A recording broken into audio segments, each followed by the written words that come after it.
Desktop কম্পিউটারের মাদারবোর্ডের PCI slot এবং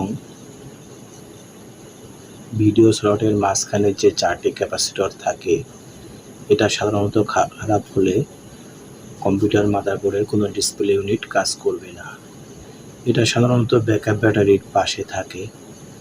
যদি আমাদের কাছে 3.6 ভোল্ট 100 মাইক্রোফ্যারাড ক্যাপাসিটর থেকে থাকে, এই 4টে ক্যাপাসিটরের মান এগুলা চেঞ্জ করে দিলে অনায়াসে ডিসপ্লে ইউনিটটা ভালো হয়ে যাবে।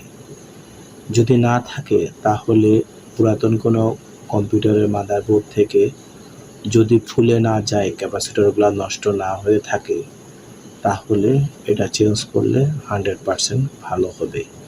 এই ক্যাপাসিটরগুলো মূলত ফুলে গেলে এবং বাস্ট হয়ে গেলেই খারাপ থাকে। কম্পিউটারের মাদারবোর্ড রিপেয়ার